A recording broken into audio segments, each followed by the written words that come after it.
J'anime le projet alimentaire albigeois Bastide depuis 2 ans.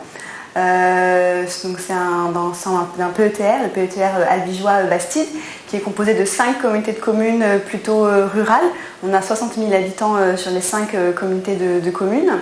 Le projet alimentaire territorial en fait, est issu plutôt d'une démarche en lien avec la restauration collective.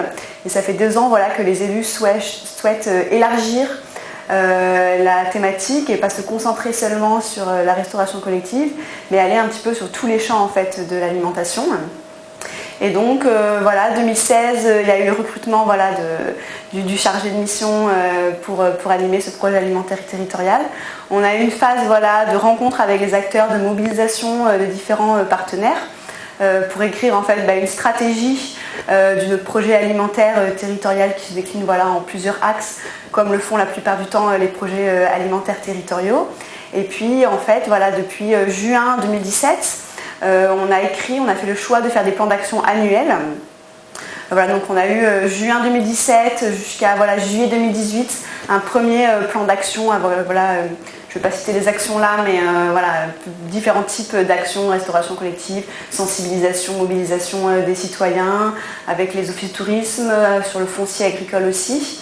Et donc là, on a cet été, on va dire, fait la première évaluation du premier plan d'action, avec remobilisation des partenaires et écriture du deuxième plan d'action qui va débuter là, début 2019 aussi pour un an.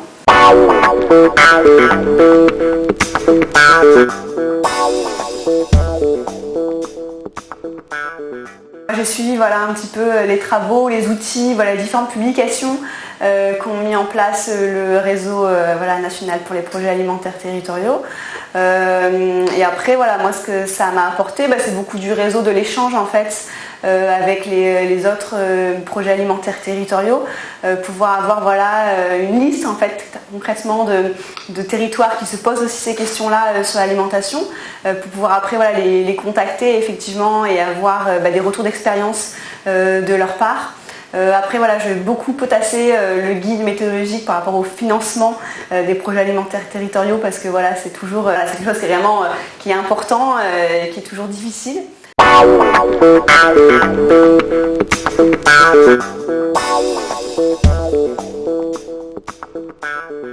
Comme je disais, j'ai beaucoup aimé tout ce qui était mise en réseau.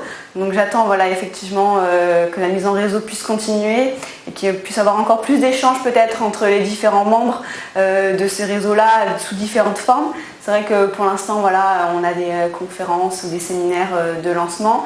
Peut-être j'ai bien entendu ce matin peut-être des choses plus en région, ou peut-être même quelque chose de plus interactif, qui font des webinaires parfois, qui permet de nous qui sommes, moi je suis sur Albi, c'est vrai que c'est pas toujours évident de se déplacer, donc avoir des formats peut-être de rencontres un petit peu différents, et puis qui continuent encore à nous outiller, on va dire, et à nous apporter un peu de recul sur la mise en place des projets alimentaires territoriaux.